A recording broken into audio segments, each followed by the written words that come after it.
بسم اللہ الرحمن الرحیم۔ ای ایکسل سٹوریز پر خوش آمدید۔ خواتین و حضرات، پیش خدمت ہے کہانی پتھریلا راز کا تیسرا حصہ۔ چودھری کی حویلی بھی بخشی پور گاؤں کے اندر ہی واقع، لہٰذا ہمیں وہاں تک رسائی حاصل کرنے میں چند منٹ ہی لگے تھے۔ اس مختصر سے سفر کے دوران میں نے منصب علی سے اسلم عرف اچھو کے بارے میں بھی چند سوالات کیے۔ چیچک زدہ چہرے والا وہ شخص میری یادداشت سے چپک کر رہ گیا تھا۔ کسی بھی کیس کی تفتیش کے دوران میں اپنی آنکھوں اور کانوں کو خاص طور پر کھلا رکھتا ہوں، اور ماحول میں رونما ہونے والے چھوٹے سے چھوٹا واقعہ بھی میری نگاہوں سے اوجھل نہیں رہا۔ اچھو مجھے دیکھ کر جس پر اصرار اور مشکوک انداز میں جائے وقوع سے کھسک لیا تھا، اس نے میرے ذہن میں خطرے کی گھنٹی بجا دی تھی۔ میرے اور منصب علی کے درمیان کچھ اس نوعیت کے سوال و جواب ہوئے۔ منصب علی، کیا تم اچھو کو جانتے ہو؟ میں نے پوچھا۔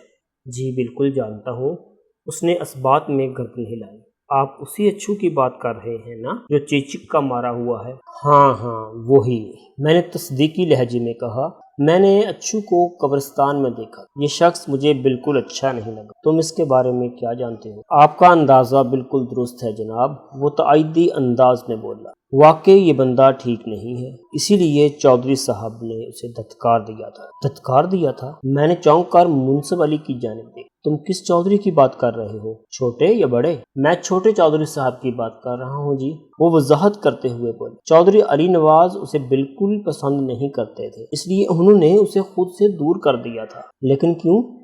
منصب علی کے انکشافات میری دلچسپی کو بڑھا رہے تھے۔ اس ناپسندیدگی یا دھتکارنے کا سبب کیا تھا؟ اس نے ایک بوجھل سانس خارج کی اور بتانے لگا، کسی زمانے میں اور اچھو بڑے چودھری صاحب کی خدمت میں ہوا کرتے تھے، بلکہ صحیح معنوں میں وہی بڑے چودھری صاحب کا خدمتگار تھا۔ میں تو اس کے نائب کے عہدے پر فائز تھا۔ البتہ چھوٹے چودھری صاحب مجھے بہت قریب رکھتے تھے۔ پھر جب بڑے چودھری صاحب اپنی عمر کے آخری دنوں میں بیمار رہنے لگے تو چھوٹے چودھری صاحب نے بڑی صفائی سے اچھو کو الگ کر اور دلدار حسین کو اپنے قریب کر لیا۔ اب اچھو کا حویلی یا چودھری خاندان سے کوئی تعلق نہیں، اسے حویلی کے اندر قدم رکھنے کی بھی اجازت نہیں، البتہ یہ ادھر بخشی پور ہی میں رہتا ہے۔ آج کل میں اور دلدار حسین چودھری علی نواز کے دو بازو ہیں، وہ ہم دونوں پر پورا بھروسہ کرتے ہیں۔ میں گہری سوچ میں ڈوب گیا۔ کسی حویلی کا اندرونی انتظام و انصرام ہو یا کسی سلطنت کے اندرونی معاملات، سیاسی کرتب بازیوں میں کوئی خاص فرق نہیں ہوتا۔ بادشاہ سلامت کی سلامتی جب مختلف نوعیت کے محلیاتی خطرات میں گر جاتی ہے تو وفاداریوں کی تبدیلیوں کا عمل شروع ہو جاتا ہے۔ جن وفاداریوں میں لچک نہیں ہوتی اور ولی عہد کے لیے کسی بھی پریشانی کا باعث بنتی نظر آ رہی ہوں، انہیں دودھ کی مکھی کے مانند خاموشی سے نکال کر دور پھینک دیا جاتا ہے۔ میرے خیال میں اسلم عرف اچھو کے ساتھ بھی کچھ ایسا ہی معاملہ پیش آیا تھا، اور اگر واقعی ایسا تھا تو پھر یہ اچھو میرے لیے بہت مفید ثابت ہو سکتا تھا۔ اسی لمحے میں نے فیصلہ کر لیا کہ کل کسی وقت خاموشی کے ساتھ اچھو کو تھانے بلا کر نہایت ہی خفیہ انداز میں اس کا انٹرویو کروں گا۔ مجھے امید تھی کہ میری یہ کوشش ہرگز ضائع نہیں جائے گی۔ میری چھٹی حس مجھے اس بات کا یقین دلا رہی تھی۔ چودھری علی نواز نے ایک کمرے میں بند ہو کر مجھ سے ملاقات کی۔ ہم دونوں کے سوا اس کمرے میں کوئی تیسرا شخص موجود نہیں تھا۔ وہ اس واقعے پر غصے اور انتقام سے بھرا بیٹھا تھا۔ اس کی خواہش تھی کہ میں جلد از جلد اس کے مجرم کو پکڑ کر پھانسی پر لٹکا دوں۔ میں نے بڑے تحمل سے اس کی بات سنی اور آخر میں کہا، علی نواز، جب تک تم دل سے تعاون کے لیے تیار نہیں ہوگے، میں اس سلسلے میں کچھ بھی نہیں کر سکوں گا۔ دل سے تعاون؟ وہ الجھن بھرے انداز میں بولا۔ ملک صاحب، آپ کہنا کیا چاہ رہے ہیں؟ میری تو خواہش یہ ہے کہ ابھی اور اسی وقت اس مردود کو پکڑ کر ٹانگ لوں۔ آپ مجھ سے کس قسم کا تعاون چاہتے ہیں؟ میں نے ٹھہرے ہوئے لہجے میں کہا، معلومات اور حقائق کو بالکل درست انداز میں مجھ تک پہنچانے کا تعاون۔ میں چاہتا ہوں کہ آپ مجھ سے کوئی بات بھی نہ چھپاؤ۔ میں نے آپ سے کیا چھپایا ہے ملک صاحب؟ وہ حیرت بھری نظر سے مجھے دیکھنے لگا۔ میں چند لمحات تک ٹھہری ہوئی نظر سے چودھری علی نواز کے چہرے کو تکتا رہا، پھر گہری سنجیدگی سے کہا، چودھری جی، جس انداز میں چودھری صاحب کی قبر کو کھودا گیا ہے، اس سے ظاہر ہوتا ہے کہ اس شخص کو کسی خاص شے کی تلاش تھی اور وہ اپنی تلاش میں کامیابی حاصل کرنے کے بعد ہی قبرستان سے رخصت ہوا۔ چودھری علی نواز، آپ اچھی طرح جانتے ہی ہو کہ میں کون سی خاص شے کا ذکر کر رہا ہوں، تو اس کا مطلب ہے آپ کو اس بکس کی خبر ہو گئی ہے۔ وہ متاسفانہ انداز میں بولا، چودھری جی، بات چھوٹی ہو یا بڑی، زیادہ عرصے تک چھپی نہیں رہ سکتی۔ میں نے شاکی لہجے میں کہا، کیا ہی اچھا ہوتا بکس والی یہ بات تمہاری زبان سے مجھ تک پہنچتی، میں آپ کو بتانے ہی والا تھا۔ وہ ندامت آمیز لہجے میں بولا، لیکن اس کا موقع ہی نہیں ملا۔ پھر میں نے سوچا آپ حویلی آئیں گے تو اس موضوع پر کھل کر بات ہوگی۔ میں نے اسے شرمندہ کرنے میں وقت ضائع کرنا مناسب نہ سمجھا اور ٹھہرے ہوئے لہجے میں کہا، چودھری جی، اب تو میں حویلی کے اندر تمہارے سامنے بیٹھا ہوں، مجھے بتاؤ کہ لکڑی کے اس بکس کا کیا راز ہے؟ اسے چودھری رب نواز کی قبر میں لاش کے ساتھ کیوں دفن کیا گیا تھا؟ اور یہ کہ ایسی حرکت کون شخص کر سکتا ہے؟ آپ نے تو مرگ صاحب ایک ہی سانس میں اتنے سوالات کر ڈالے ہیں کہ میرا دماغ ہل کر رہ گیا ہے۔ وہ دونوں ہاتھوں سے سر کو تھامتے ہوئے بولا، سوچنا پڑے گا کہ جواب کا سلسلہ کہاں سے شروع کروں۔ زیادہ الجھنے یا پریشان ہونے کی ضرورت نہیں ہے چودھری جی، میں نے بڑی رسان سے کہا، مجھے کسی بات کی جلدی نہیں ہے، آپ سوچ سمجھ کر اطمینان سے جواب دو، میں پوری توجہ سے سن رہا ہوں۔ وہ چند لمحے خاموش رہ کر ایسا ظاہر کرتا رہا کہ جیسے ذہن میں بکھرے ہوئے خیالات کو مجتمع کرنے کی کوشش کر رہا ہو، پھر ٹھہر ٹھہر کر بتانے لگا۔ چودھری علی نواز کے مطابق لکڑی کا وہ منقش باکس چودھری رب نواز نے اپنی موت سے تھوڑی دیر پہلے اس کے حوالے کیا تھا اور اس بات کا وعدہ لیا تھا کہ مذکورہ بکس کو اس کی لاش کے ساتھ ہی قبر میں دفن کیا جائے۔ اس وعدے کو متوفی نے اپنی وصیت کا نام دیا تھا۔ علی نواز نے جب یہ پوچھا کہ ابا جی، اس بکس کے اندر کیا ہے، تو متوفی نے اپنے بیٹے کو بتایا، تمہاری ماں صابرہ بی بی کی ایک نشانی ہے اس کے اندر، اور میں چاہتا ہوں وہ نشانی جسے میں نے سال ہر سال سے سنبھال رکھا ہے میرے ساتھ ہی قبر میں جائے۔ چودھری علی نواز نے اپنے باپ کی وصیت کے عین مطابق اس بکس کو چودھری رب نواز کی قبر میں لاش کے ساتھ ہی رکھوا دیا تھا۔ مذکورہ بکس کی پیمائش لمبائی 8 انچ، چوڑائی 4 انچ اور اونچائی 3 انچ تھی۔ وہ ایک منقش بکس تھا، کسی بڑھئی نے بڑی دل جمعی سے اسے تیار کیا تھا۔ علی نواز خاموش ہوا تو میں نے پوچھا، چودھری جی، تم نے اپنی باپ کی وصیت کے مطابق اس منقش بکس کو قبر میں دفن تو کروا دیا تھا، لیکن میں یہ ماننے کو تیار نہیں کہ بکس اور اپنی والدہ کی کسی اہم نشانی کے حوالے سے تمہارے ذہن میں کوئی تجسس نہ جاگا ہو اور تم نے اس بکس کو کھول کر دیکھنے کی کوشش نہ کی ہو۔ تم ایک انسان ہو اور انسانی نفسیات کا اطلاق تم پر بھی برابر ہوتا ہے۔ وہ جذبز ہو کر متذبذب نظر سے مجھے دیکھنے لگا۔ اس کے چہرے کے تاثرات سے پتہ چلا تھا کہ وہ کچھ کہنا چاہتا ہے مگر کہتے ہوئے ہچکچا بھی رہا ہے۔ میں نے اس کی ہچکچاہٹ کو حوصلے میں بدلتے ہوئے کہا، علی نواز، تمہاری پہلی اور آخری خواہش یہ ہے کہ جس شخص نے تمہارے باپ کی قبر کے ساتھ کھلواڑ کیا ہے وہ جلد از جلد حوالات کی سلاخوں کے پیچھے نظر آئے۔ یہ اسی صورت ممکن ہے کہ مجھے پتا ہو اس بکس کے اندر کیا تھا اور اسے چرانے کی ہمت کون کر سکتا ہے۔ آپ کا اندازہ بالکل درست ہے جناب، وہ ٹھہرے ہوئے لہجے میں بولا۔ میں نے اس بکس کو کھول کر دیکھا تھا، اگرچہ یہ ابا جی سے کیے ہوئے وعدے کی خلاف ورزی تھی، لیکن میں فطری تجسس کے ہاتھوں مجبور ہو گیا، اور پھر اس بکس پر باقاعدہ کوئی تالا وغیرہ نہیں لگا ہوا تھا، لہٰذا اس سلسلے میں مجھے کوئی دشواری محسوس نہیں ہوئی۔ تم نے بکس کھول کر دیکھا؟ میں نے گہری سنجیدگی سے کہا۔ کیا تھا اس کے اندر چودھری جی؟ بوسکی کا ایک رومال، وہ انکشاف انگیز انداز میں بولا۔ جیسا کہ عام طور پر دستی رومال ہوا کرتے ہیں، بوسکی کا یہ رومال چوپرد کر کے بکس کے اندر رکھا ہوا تھا۔ تم نے یقیناً اس چوپرتے رومال کو کھول کر بھی دیکھا ہوگا؟ جی ہاں، دیکھا تھا، اس نے جواب دیا۔ میں نے پوچھا، بوسکی کا وہ رومال سادہ تھا یا اس پر کوئی کڑھائی وغیرہ بھی ہوئی تھی؟ رومال کے عین وسط میں سرخ ریشمی دھاگے کی مدد سے ایک دل کڑا ہوا تھا، چودھری نے بتایا، اور رومال کی کناری کو نیلے داغوں سے تیار کیا گیا تھا۔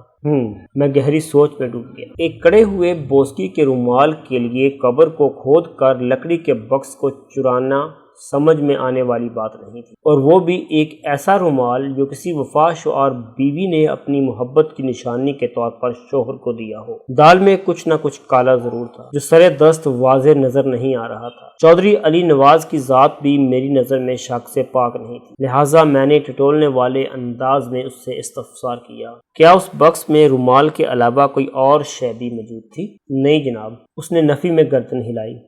میں نے گہری نظر سے بکس کا جائزہ لیا تھا۔ اس رومال کے سوا مجھے وہاں کچھ بھی دکھائی نہیں دیا۔ اور تم نے؟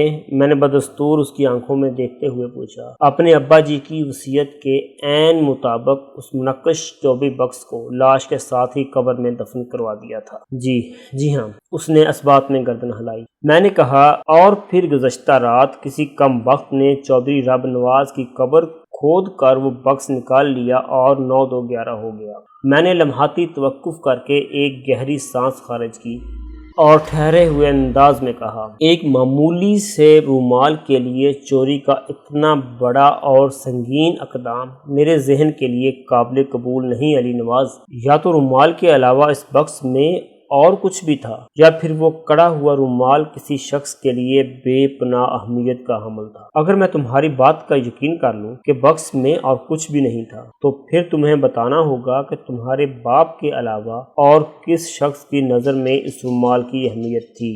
یہ بات تمہارے سوا اور کوئی شخص بہتر طور پر نہیں بتا سکتا جناب، وہ گہری سنجیدگی سے بولا۔ اس بات میں کوئی شک و شبے کی گنجائش نہیں کہ بکس میں صرف وہی رومال رکھا ہوا تھا۔ اگر وہاں کوئی اور شے بھی ہوتی تو میری نظر سے چھپی نہیں رہ سکتی تھی۔ میں نے ابا جی کی خواہش کے احترام میں بکس کو بند کر کے ان کی لاش کے ساتھ قبر میں رکھ دیا تھا، اور یہاں تک آپ کے خیال کا تعلق ہے۔ وہ لمحے بھر کے لیے متوقف ہوا اور ایک گہری سانس خارج کی اور اضافہ کرتے ہوئے بولا، یہ معاملہ میری بھی سمجھ سے باہر ہے۔ امی جی کے انتقال کو کئی سال گزر چکے۔ ابا جی طویل عرصے سے امی جی کی نشانی کو منقش بکس میں سنبھالے بیٹھے تھے۔ ایسا کوئی شخص دور دور تک مجھے دکھائی نہیں دیتا جو کسی بھی حوالے سے اس رومال میں کوئی دلچسپی رکھتا ہو۔ اس نے الجھن زدہ انداز میں بات مکمل کی تو میں نے ایک امکانی خیال کے تحت یہ سوال پوچھا، علی نواز، تمہارے ننیال میں ابھی کون کون باقی ہے؟ میرا مطلب ہے ایسے افراد جن کی عمریں مرحومہ صابراں بی بی کے آس پاس رہی ہوں۔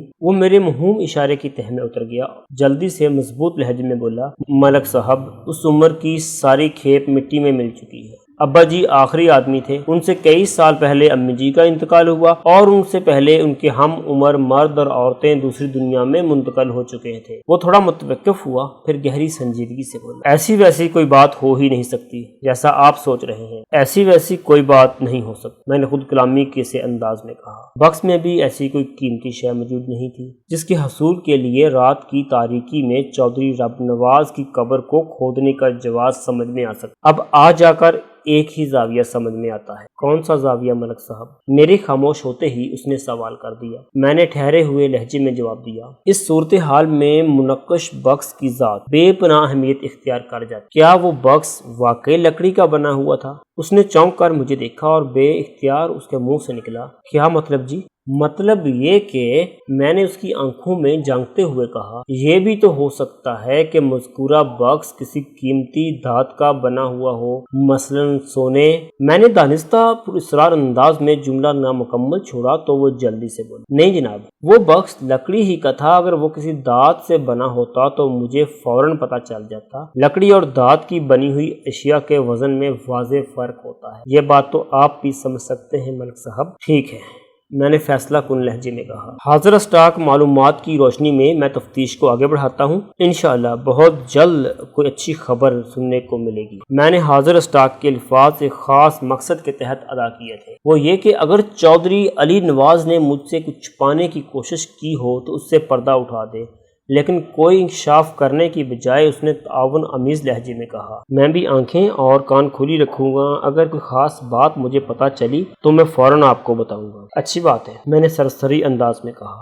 پھر پوچھا، یہ اچھو کا کیا چکر ہے؟ اچھو؟ وہ سوالیہ نظر سے مجھے دیکھنے لگا۔ کیا ہوا اچھو کو؟ کیا آپ کا شک اس کی طرف جا رہا ہے؟ فی الحال تو میرا شک ہر طرف جا رہا ہے، میں نے معنی خیز انداز میں کہا، جب تک اس شخص کا سراغ نہیں مل جاتا جس نے چودھری رب نواز کی قبر کی بے حرمتی کی ہے، میں ہر چہرے کو شک و شبے کی نظر سے دیکھوں گا۔ اچھو کے بارے میں نے خاص حوالے سے پوچھا تھا۔ میں نے لمحاتی توقف کیا، پھر اپنی بات مکمل کرتے ہوئے کہا، مجھے پتہ چلا ہے اچھو بڑے چودھری صاحب کے بہت قریب رہا ہے، ایک طویل عرصے تک وہ مرحوم کی خدمت کرتا رہا ہے، پھر اسے الگ کر دیا گیا، اس کی کوئی خاص وجہ؟ خاص وجہ تو کوئی نہیں جناب، وہ برا سا منہ بناتے ہوئے بولا، بس جی، ہر انسان کا اپنا مزاج ہوتا ہے، ابا جی کے اپنے معاملات تھے، انہوں نے اچھو کو کچھ زیادہ ہی سر چڑھا رکھا تھا۔ اس بات کے لیے میں نے کبھی ابا جی کی مخالفت نہیں کی تھی۔ پھر ابا جی بیمار رہنے لگے اور لوگوں سے ان کا ملنا جلنا کم ہوتا چلا گیا۔ ان حالات میں اچھو کا وجود مجھے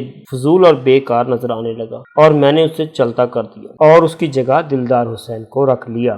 ظاہر ہے جناب، مجھے تو اپنا کام چلانا ہے نا، وہ سادہ سے لہجے میں بولا۔ میں نے اپنی ضرورت اور سہولت کے تحت دلدار حسین کو رکھ لیا۔ میں نے تائیدی انداز میں سر کو اثباتی جنبش دیا اور گہری سوچ میں ڈوب گیا۔ اس واقعے کے بارے میں سب سے پہلے مجھے مائی سوگی نے اطلاع دی تھی۔ یہ الگ بات کہ اس کی سوچ ایک مخصوص دائرے میں بند تھی۔ اس کے مطابق کوئی مردہ قبر سے نکل کر اس کے گھر کے صحن میں پہنچا تھا۔ مذکورہ مردے نے اس کے نلکے پر کیچڑ والے پاؤں دھوئے اور قبرستان کی مغربی سمت واقع چھوٹی نہر کی جانب بڑھ گیا تھا۔ ہر شخص اپنے سمجھ بوجھ اور علم و عقائد کی روشنی میں ہی کوئی نظریہ یا رائے قائم کرتا ہے۔ مائی سوگی نے بھی ایسا ہی کیا تھا، لیکن یہ ضروری نہیں تھا کہ میں اس کی رائے سے اتفاق بھی کر لیتا۔ البتہ میں نے اس کے جذبات کا احترام اور اس سے کیے ہوئے وعدے کا پاس کرتے ہوئے کسی بھی شخص سے اس بات کا ذکر نہیں کیا تھا کہ آج صبح وہ مجھ سے ملنے تھانے آئی تھی۔ میں نے چودھری علی نواز کو چند ضروری ہدایات دی اور جانے کے لیے اٹھ کر کھڑا ہو گیا۔ اس نے میری تقلید میں کھڑے ہوتے ہوئے کہا، ملک صاحب آپ یہاں سے سیدھے تھانے جائیں گے نا؟ ہاں علی نواز، میں نے ایک گہری سانس خارج کرتے ہوئے کہا۔ اب تھوڑی دیر میں شام ہونے والی ہے، موسم کا بھی کوئی بھروسہ نہیں، اس لیے بہتر یہی ہے کہ تھانے جاؤں۔ ویسے بھی بخشی پور میں تفتیش کے امکانات پر پانی پھر گیا ہے۔ کیا مطلب جناب؟ اس نے حیرت بھری نظر سے میری جانب دیکھا۔ میں نے گہری سنجیدگی سے کہا، چودھری علی نواز، آپ یہ بات اچھی طرح جانتے ہو کہ پچھلی رات اور آج دن کے پہلے حصے میں وقفے سے بارش کا سلسلہ جاری رہا ہے۔ یہ بات بھی طے ہے کہ بڑے چودھری جی کی قبر کو گزشتہ رات کسی وقت کھولا گیا تھا، لہٰذا بارش کی وجہ سے اس بات کی امکانات صفر کے برابر ہو کر رہ گئے ہیں کہ کسی کھوجی کی مدد سے قبر کھودنے والے کا کھرا نکالا جا سکے۔ ویسے میں نے لمحاتی توقف کر کے گہری سانس لی، پھر اپنی بات مکمل کرتے ہوئے کہا،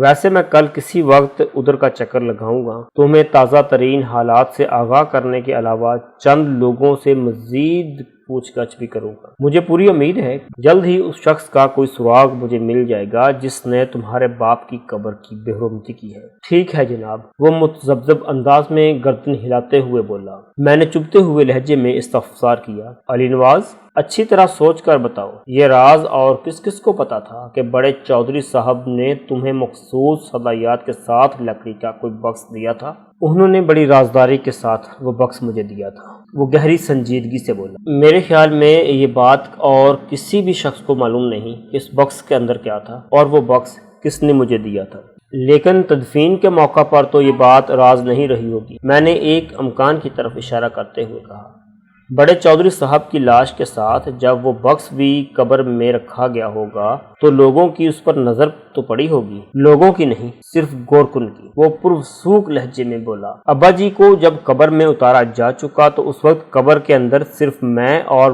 گورکن حیات بخش ہی موجود تھے۔ تدفین کی غرض سے وہاں آنے والے باقی افراد کو میں نے ایک فاصلے تک محدود کر دیا تھا۔ صرف گورکن جانتا ہے کہ میں نے ابا جی کی لاش کے پہلو میں اس منقش چوبی بکس کو دفن کیا تھا۔ میں نے معنی خیز انداز میں ایک گہری سانس خارج کی اور چودھری علی نواز کی آنکھوں میں دیکھتے ہوئے پوچھا، گورکن نے اس بکس کے حوالے سے کوئی تو سوال کیا ہوگا؟ نہیں جناب، اس نے نفی میں گردن ہلائی۔ اس نے ایسی جرات نہیں کی کہ الفاظ اس نے کچھ ایسے انداز میں ادا کیے تھے جیسے مجھے یہ باور کرانے کی کوشش کر رہا ہو کہ اگر گورکن حیات بخش کوئی ایسی جسارت کرتا تو وہ پلک جھپکتے میں اس کا سر تن سے جدا کر دیتا۔ میں نے ٹٹولنے والی نظر سے علی نواز کو دیکھا اور ٹھہرے ہوئے لہجے میں دریافت کیا، اگر گورکن اس بکس کے حوالے سے کوئی سوال کرتا تو تم اسے کیا جواب دیتے چودھری؟ میں نے اس سلسلے میں ایک ذہن بنا رکھا تھا ملک صاحب، وہ اسبات میں گردن ہلاتے ہوئے بولا۔ اس نوعیت کے سوال کے جواب میں اسے یہی کہتا کہ اس بکس کے اندر مخصوص قسم کی اسلامی دعائیں ہیں جو ابا جی کے سفر آخرت میں آسانی پیدا کرنے کے لیے لاش کے ساتھ دفن کی جا رہی ہیں۔ میں معنی خیز انداز میں سر ہلا کر رہ گیا۔ بعض لوگ تدفین کے وقت کفن میں لپٹی ہوئی لاش کے ساتھ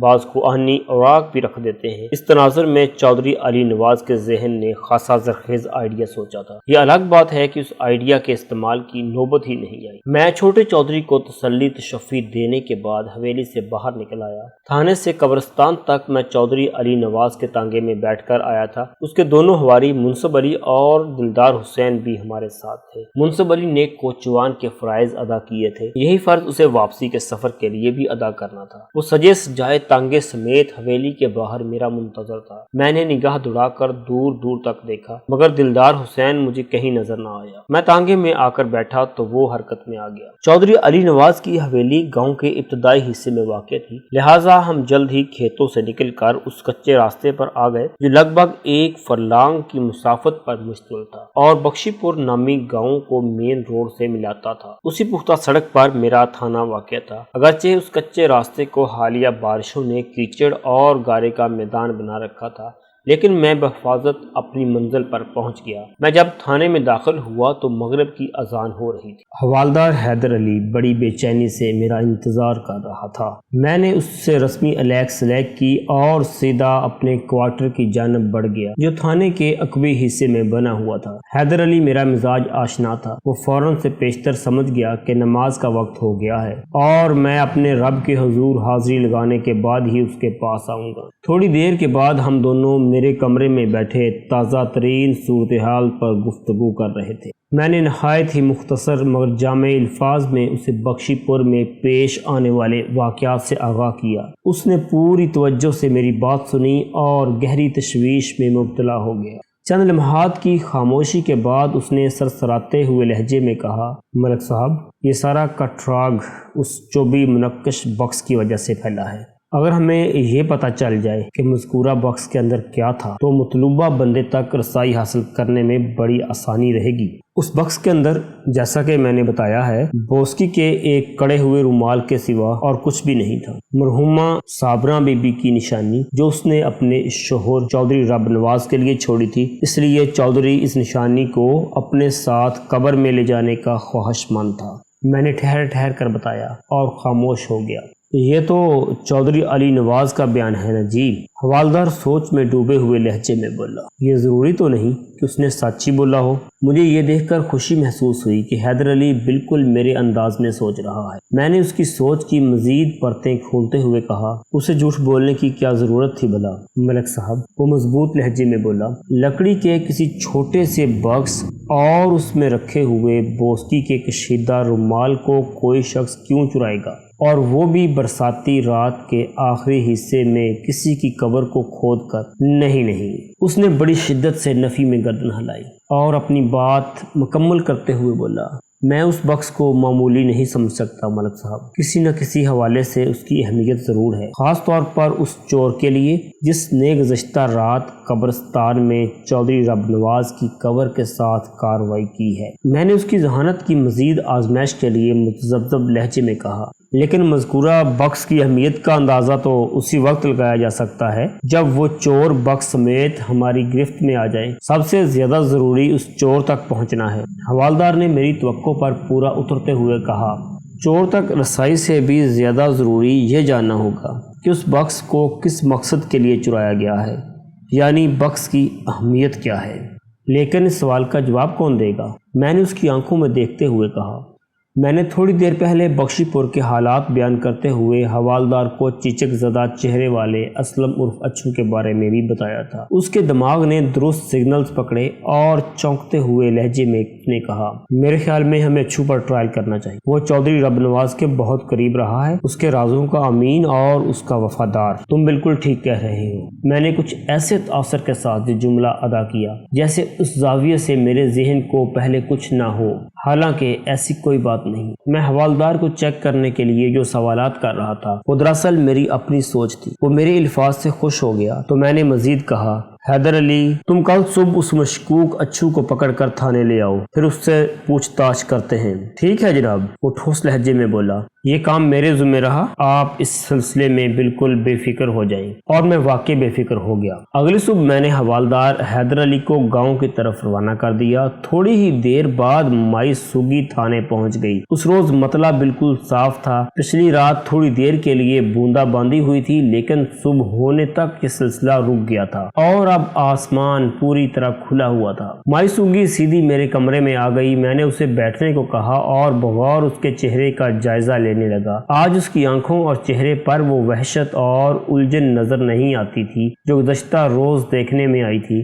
تاہم میں نے خاصے شگفتہ لہجے میں اس سے پوچھ لیا، مائی، کیا پچھلی رات کوئی اور مردہ فرار ہو گیا ہے؟ اس کے چہرے پر شرمندگی کے تاثرات ابھرے۔ قدرے ندامت آمیز لہجے میں بولی، وہ جی، مجھے اپنی غلطی کا احساس ہو گیا ہے، وہ کوئی مردہ نہیں تھا۔ اچھا، میں نے گھور کر اسے دیکھا۔ وہ کوئی مردہ نہیں تھا تو پھر کون تھا؟ تمہیں اپنی کس غلطی کا احساس ہو گیا ہے؟ مجھے پتا چلا ہے کہ اس رات کسی چور نے بڑے چودھری صاحب کی قبر کو کھولا تھا، وہ ٹھہرے ہوئے لہجے میں بتانے لگی۔ اڑتی اڑتی خبر میرے کانوں تک پہنچی ہے کہ چھوٹے چودھری جی نے بڑے چودھری صاحب کی لاش کے ساتھ لکڑی کا ایک چھوٹا سا بکس بھی دفن کر دیا تھا۔ وہ چور اسی بکس کو چرانے آیا تھا۔ چور نے خود کو سفید لباس میں چھپا رکھا تھا اور جب اس نے میرے نلکے پر پاؤں دوئے تو میں یہی سمجھی کہ وہ کوئی مردہ ہے۔ اس نے جو تھیلا نلکے سے تھوڑی فاصلے پر رکھا تھا، یقیناً چوری شدہ بکس اسی تھیلے میں ہوگا۔ پتہ نہیں بکس کے اندر ایسی کون سی خاص چیز تھی جو چور نے اپنی جان پر کھیل کر یہ کارروائی کی۔ بات مکمل کر کے اس نے ایسے انداز میں میری طرف دیکھا جیسے براہ راست مجھ سے سوال کر رہی ہو۔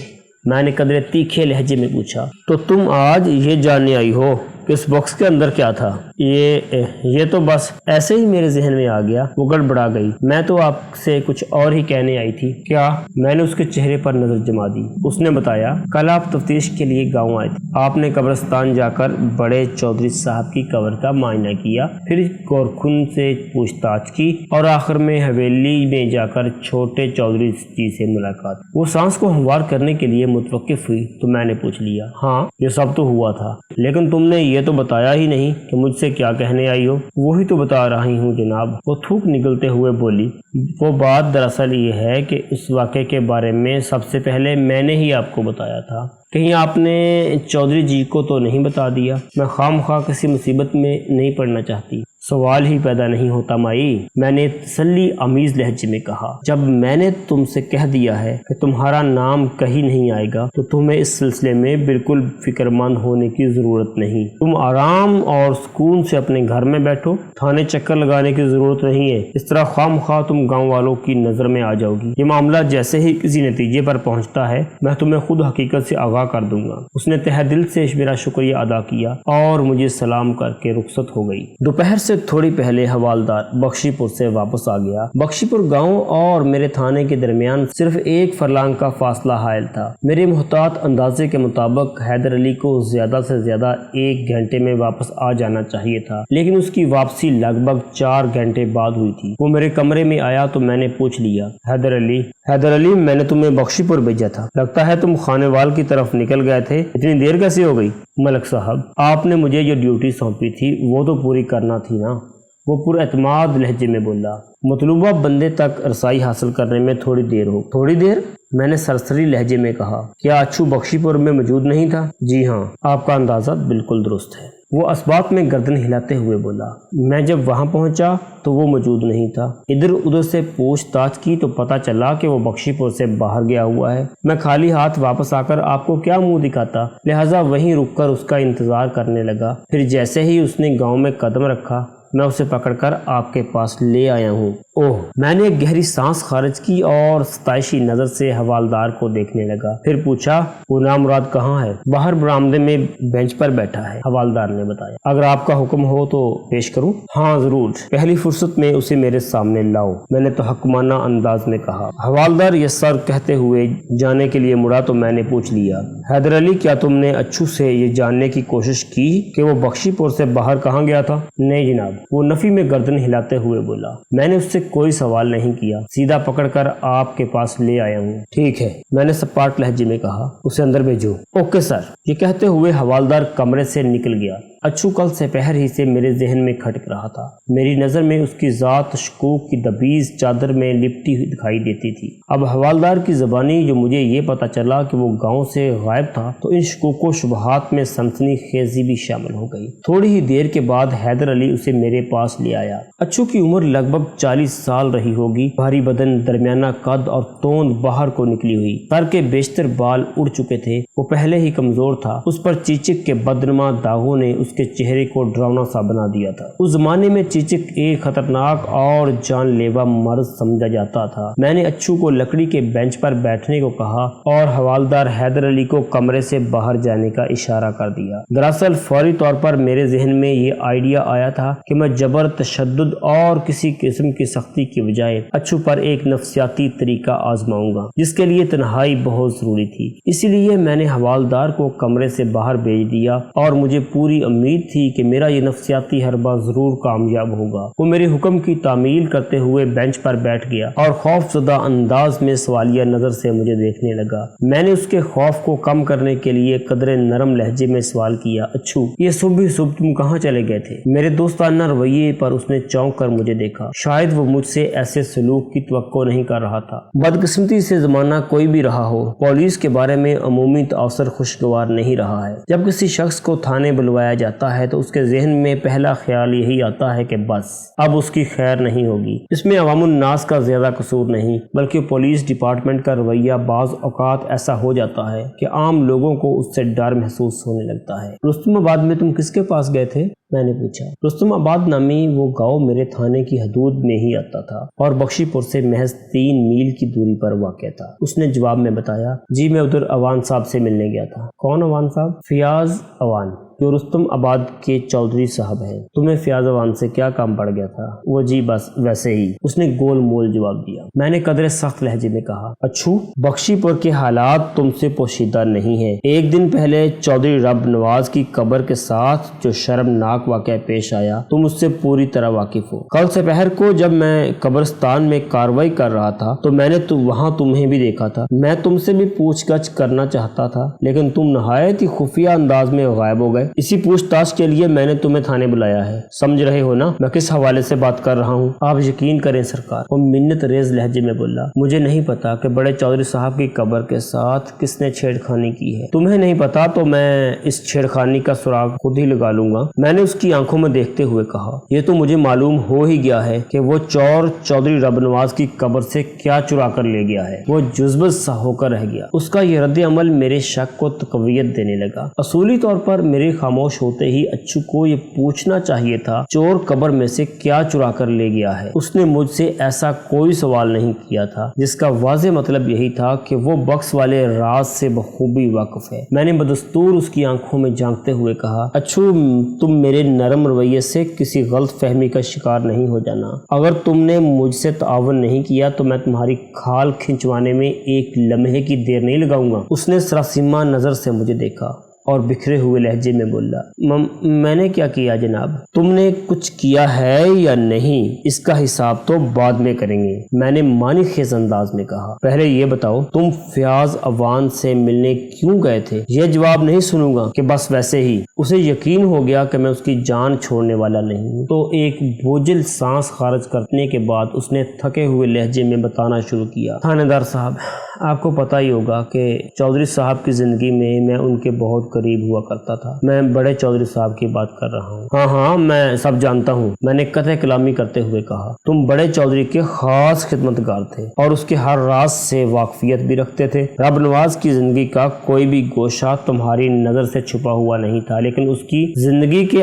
آخری حصے میں تمہارے مخالفین کو سازش کا موقع مل گیا اور ان کا وار کارگر رہا۔ میں غلط تو نہیں کہہ رہا ہوں نا؟ آپ بالکل ٹھیک کہہ رہے ہیں جناب۔ اور اسی سازش کے نتیجے میں نے ڈرامائی رنگ میں کہا، آج دلدار حسین تمہاری جگہ پر نظر آ رہا ہے نا؟ آپ نے 16 نے ٹھیک بات کی ہے تھانے دار صاحب، وہ تعائیدی انداز میں بولا۔ میں چھوٹے چودھری کے اسی رویے سے دل برداشتہ ہو کر اوان صاحب سے ملنے ادھر رستم آباد گیا تھا۔ میرا کوئی آگے پیچھے تو ہے نہیں، بڑے چودھری صاحب کا سہارا تھا تو ان کے در پر پڑا ہوا تھا۔ اب ادھر بخشی پور میں میری اوقات کسی کتے جیسی ہو کر رہ گئی ہے۔ اوان صاحب کے پاس اسی لیے گیا تھا کہ اگر وہ مجھے اپنی خدمت کا موقع دیں تو میں بخشی پور کو خیر بات کہہ کر رستم آباد میں آباد ہونے کا ارادہ رکھتا ہوں۔ پھر اس کے خاموش ہوتے ہی میں نے پوچھ لیا، فیاض عوان نے تمہاری عرضی کے جواب میں کیا کہا؟ انہوں نے مجھے کہا ہے کہ میں 1 ہفتے کے بعد دوبارہ ان سے ملوں، وہ اس معاملے میں کچھ سوچنا چاہتے ہیں۔ میرے خیال میں تو فیاض عوان نے بڑی خوبصورتی سے تمہیں ٹال دیا ہے، میں نے اچھو کو گھسنے کی کوشش جاری رکھتے ہوئے ٹھہرے ہوئے لہجے میں کہا۔ میں یہ بات جانتا ہوں کہ چودھری رب نواز اور فیاض عوان میں کبھی اچھے تعلقات نہیں رہے، بلکہ ایک طرح سے دشمنی ہی رہی ہے۔ اس پس منظر کی روشنی میں تم فیاض کے دشمن کے آدمی ہوئے، وہ تمہیں اپنی خدمت میں لینے کو تیار نہیں ہوگا۔ اگر بڑے چودھری صاحب زندہ ہوتے تو شاید عوان صاحب ایسا ہی سوچ جیسا آپ کہہ رہے ہیں۔ اس نے عقل مندی کی بات کی، لیکن اب صورتحال بدل چکی ہے۔ میں نے عوان صاحب کو چودھری علی نواز کے رویے کے بارے میں پوری تفصیل سے بتایا ہے، اور مجھے بڑی امید ہے کہ 1 ہفتے بعد میرے حق میں فیصلہ کریں گے۔ یہ جاننے کے لیے کہ اچھو راست کوئی کا مظاہرہ کر رہا تھا یا مجھے چکر دینے کی کوشش میں تھا، میں نے اپنے نفسیاتی حربے کا فائنل ٹچ لگانے کا فیصلہ کر لیا۔ میں میز پر کوہنیاں ٹکا کر آگے کو جھکایا اور سنسنی خیز لہجے میں کہا، اچھو یہ سچ ہے کہ گزرا ہوا وقت واپس نہیں آتا، لیکن اگر تم مجھ سے بھرپور تعاون کے لیے تیار رہو تو میں وقت کے پہیے کو تمہارے لیے الٹا گھما سکتا ہوں۔ جی؟ اس کے چہرے اور آنکھوں سے الجھن کی پرچھائیاں لہرانے لگی۔ متذبذب انداز میں بولا، میں کچھ سمجھا نہیں جناب۔ میں نے اسے سمجھانے کی کوشش کرتے ہوئے کہا، میرے پاس ایک ایسا فارمولہ ہے جس پر عمل کر کے تمہیں تمہاری کھوئی ہوئی پوزیشن دوبارہ دلوا سکتا ہوں، یعنی دلدار حسین کی چھٹی اور تمہاری بحالی۔ لیکن یہ سب کیسے ہوگا؟ وہ کپکپاتی آواز میں بولا۔ ایسے، میں نے چٹکی بجاتے ہوئے کہا، تم سارا معاملہ مجھ پر چھوڑ دو، بس اتنا بتاؤ کہ تعاون کرو گے؟ جناب میں تو آپ کے ساتھ ہر قسم کا تعاون کرنے کو تیار ہوں، وہ الجھن زدہ لہجے میں بولا، لیکن میری نظر میں یہ ممکن نہیں۔ آپ مجھے سمجھائیں تو صحیح، اتنا مشکل کام کیسے ہوگا؟ تم نے وہ بوڑھے گھوڑے والی مثال سن رکھی ہے؟ میں نے سرسراتے ہوئے لہجے میں دریافت کیا۔ کون سی مثال تھانے دار صاحب؟ وہ آنکھیں سکیڑ کر مجھے دیکھنے لگا۔